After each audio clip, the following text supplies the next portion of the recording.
ನಮಸ್ಕಾರ. ಕರ್ನಾಟಕಕ್ಕೆ ಸ್ವಾಗತ, ಸುಸ್ವಾಗತ.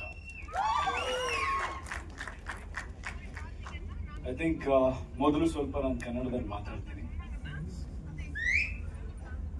ಇವತ್ತು ನಾವೆಲ್ಲರೂ ಏನು ಈ ಒಂದು ಟಾಕ್ಸಿಕ್ ಚಿತ್ರಕ್ಕೆ ಸೇರಿದ್ದೀವಿ, ಅದಕ್ಕೆ ಮುಖ್ಯ ಕಾರಣ ಕರ್ನಾಟಕದ ಜನತೆ. ಕರ್ನಾಟಕದ ಜನತೆ ನನಗೆ ಕೊಟ್ಟಿರೋ ಶಕ್ತಿ, ಕೊಟ್ಟಿರೋ ಜವಾಬ್ದಾರಿ, ಅವ್ರು ಕೊಟ್ಟಿರೋ ಒಂದು ಗೆಲುವು, ಪ್ರತಿ ಸಿನಿಮಾದಲ್ಲೂ ಅವ್ರು ನನಗೆ ಶಕ್ತಿ ಕೊಟ್ಟಾಗ್ಲೂ, ಸಿನಿಮಾ ಹಿಟ್ ಮಾಡಿದಾಗ್ಲೂ ನನ್ನ ತಲೆಯಲ್ಲಿ ಒಂದೇ ವಿಷಯ ಓಡ್ತಾ ಇದ್ದಿತ್ತು, ಅದು ನನ್ನ ಅಚೀವ್ಮೆಂಟ್ ಅಲ್ಲ, ಅಲ್ಲಿ ಹೋಗಿ ಕೆಲಸ ಮಾಡು ಅಂತ ಜನ ನನಗೆ ಕೊಡ್ತಿದ್ದ ಜವಾಬ್ದಾರಿ ಅಂತ ನಾನು ನಂಬಿದ್ದೀನಿ. ಅದೇ ರೀತಿ ಪ್ರತಿ ಸಿನಿಮಾನು ನಾನು ಕೆಲಸ ಮಾಡ್ತಾ ಮುಂದೆ ಹೆಜ್ಜೆ ಇಟ್ಟಿದ್ದೀನಿ. ಆ ಹೆಜ್ಜೆಗೂ ಎಲ್ಲ ಗೌರವಿಸಿದಿರ.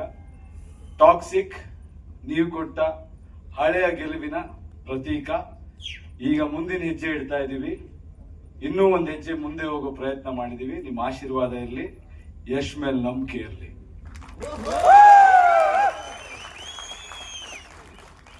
ದಾರಿ ಯಾವ್ದಾದ್ರೂ ಆಗ್ಬೋದು, ಗುರಿ ಮುಟ್ಟಬೇಕು. ಆ ದಾರಿಗಳಲ್ಲಿ ಕೆಲವು ಹೋರಾಟಗಳಿರುತ್ತೆ, ಹೋರಾಡಿಕೊಂಡು ಮುಟ್ಟಬೇಕು. ಕೆಲವೊಮ್ಮೆ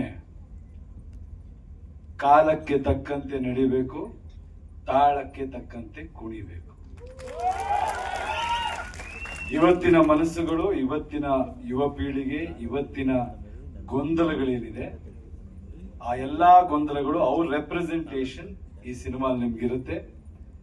ತುಂಬಾ ಡೀಪ್, ತುಂಬಾ ಅದ್ಭುತವಾದ, ಮನುಷ್ಯರಿಗೆ ಬೇಕಾದ ವಿಷಯ ಇರುವಂತ ಒಂದು ಚಿತ್ರ ಆಗುತ್ತೆ. ಕನ್ನಡಿಗರು ಹೆಮ್ಮೆಯಿಂದ ಹೇಳ್ಬೋದು, ಯಾವತ್ತೂ ತಲೆ ತಗ್ಸಕ್ ನಾವು ಬಿಡಲ್ಲ, ತಲೆ ಎತ್ಕೊಂಡು ಓಡಂಗಿರುತ್ತೆ.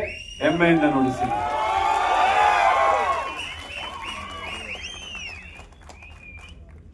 And then now, thank you very much.